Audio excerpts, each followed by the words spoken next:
Goodnight, Sweet Body by James L. Sutter. Illustration by Rodrigo Gonzalez Toledo. Sparks flew as Quig's plasma cutter burned through the robot's cranial plating. On the makeshift workbench, the bot twitched and shook, servos seizing as batteries failed and crucial fluids leaked from the wreckage of the robot's lower body. The cranial plate popped open, revealing crystalline arrays and circuit boards blackened by discharge from misfiring neural processes. Ah, scrap. He dropped the cutter and stretched a hand out toward the drone, hovering just over his shoulder. Scout, soldering iron, now. The robot on the slab jerked again, and Quig leaned forward, pressing it down with his body so it couldn't damage itself further. Come on, buddy. He whispered. Stay with me. Obadiah glanced over, scaled snout wrinkling in confusion over the barrel of her rifle. What's the big deal? It's just a robot. Isef's head whipped around from where they crouched next to an engineering screen in the station wall. Excuse me? The android's words were dangerously flat. Did you just? Navasi stepped smoothly between them. I'm sure Obadiah didn't mean it like that, Isef. Obo, the authorization codes in this robot are the only way to access the station's data core and locate the Black Ops facility. Without those coordinates, this mission is dead, along with about 1 million Akatonians. She turned toward the operating table. How we doing, Quig? I'm trying. Quig drew a line of solder, crudely rerouting power around a glitching processor. The robot's left eye telescoped outward with a whir, thrashing wildly. Try harder. Obo, what's on the scopes? How far out is our pursuit? Obadiah consulted her datapad, scanning quickly. 2 ships, running dark, no transponders, but they're probably Norikama dropships. 1 minute from rendezvous. Looks like they're planning to skip the airlocks and come straight through the hull. And after we rigged up those mines too. Damn, that's a waste of good ordnance. Navasi looked out the viewport, toward the twin shadows of the approaching ships. 2 of those assault teams is too many. We've got to pull back to the ship and cast off before. The robot on the packing crate jerked upright, glowing eyes staring blankly. Security codes verified. Its voice fuzzed and crackled. Facility access approved. Location 28.735, 98.302. Then it slumped back onto the operating table, sparks and twitches ceasing. No. Quig grabbed the robot's head, jerking it up to stare into its dull, extinguished eyes. No. He poked frantically at the exposed circuitry of the robot's metal skull. That was it.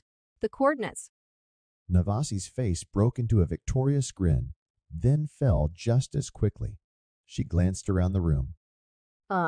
Did anyone get that? Obadiah looked back and forth between Navasi and the robot. It started with a 2. Navasi put her head in her hands. Oh, for the love of... 28.735, 98.302. Isef didn't even look up from their wall panel as they flicked away warnings and error codes. Obadiah gaped at the android. You memorized it. Just like that. My brain is one of the most advanced neural networks in the packed worlds. Now, Isef turned to meet her gaze. While yours is a glob of pudding evolved to run from predators that went extinct millennia ago. The android returned their attention to the screen. Not to mention currently 50% drugs by volume. Hey. Obadiah's hand went instinctively to the armor pouch, where she carried her nose hookah. Dragon's breath is an honored Vescarium tradition. I only... Save it. Navasi drew her pistols. You can light up once we're safely in the drift. We need to get back to the ship before. A hollow boom echoed through the station, shaking the decking beneath their feet. Navasi winced. That's it then. Seth, you got the reactor overrides rigged? Captain. Isef straightened, swiping a hand over the panel and turning the screen dark. Failsafes are linked to my comms. One touch, containment goes down and this station becomes a short-lived star. Perfect. Let's move. Navasi started toward the door, then stopped short. Quig? The ysoki scrambled to strap the limp robot to the back of his pack, stuffing severed metal appendages into pockets. Help me get Buddy. The robot doesn't matter anymore. Quig, we already got the coordinates. Quig looked at her like she just suggested he light his tail on fire, eyes wide behind his mask. We can't just leave him here. He looked down at the ruined robot. Not after he helped us. Navasi rolled her eyes. Behind her, Isef gazed at Quig with a thoughtful expression. Fine, Navasi snapped. but you're carrying it. Obo, cover the rat. Seth, you take point. Let's go, people. They ran back through the derelict station's halls. Emergency lighting flickering, illuminating walls scarred and streaked with the remnants of their battles. Quig huffed under the new weight of his pack, looking up enviously as Scout buzzed through the air in front of him, wondering if maybe he should have designed a drone capable of hauling more gear. They rounded a corner, the docking bay coming into view. Quig had just a moment to register the swarm of red dots dancing across the wall ahead of them, and then all hell broke loose. Contact! Seth dove forward as a hail of bullets and the bright lines of energy weapons sliced through the air between them and Navasi. Quig turned and found an assault team in matte black body armor leapfrogging forward down a side corridor, their advance smooth and practiced, helmets a faceless, insectile cluster of lenses. Obaziah swung around the edge of the hallway, auto-target rifle barking, forcing the intruders to take cover. Run! Navasi sprinted toward the ship, Quig and Isef hot on her heels. Behind them, Obaziah's rifle went silent, spent magazine clinking against the decking. Then she was bringing up the rear, booted feet pounding. Something roared. An unseen wave slammed Quig forward, sending him tumbling tail over whiskers. He scrambled out from beneath the crushing weight of a mountain of fallen metal, only to realize it was Obaziah, her heavy armor having protected them both from the grenade blast. They lurched to their feet, Quig snatching up his fallen pack. It was too light. He looked back toward the blast's point of origin.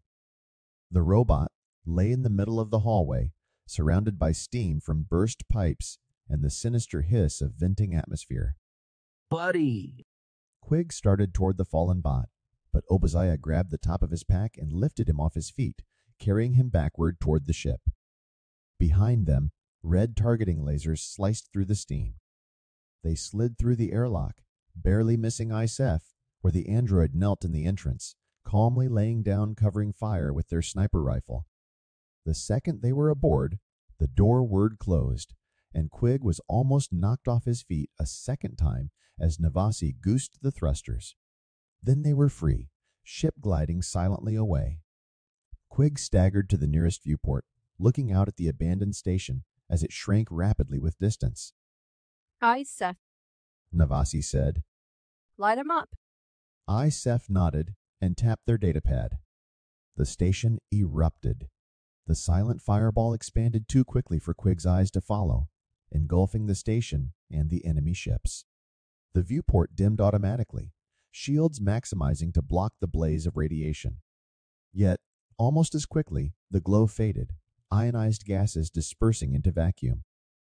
It was like Isef had said, a temporary sun, shining bright for one brief moment, and then darkness. Quig put a hand to the viewport. Goodbye, buddy. He whispered. And thanks.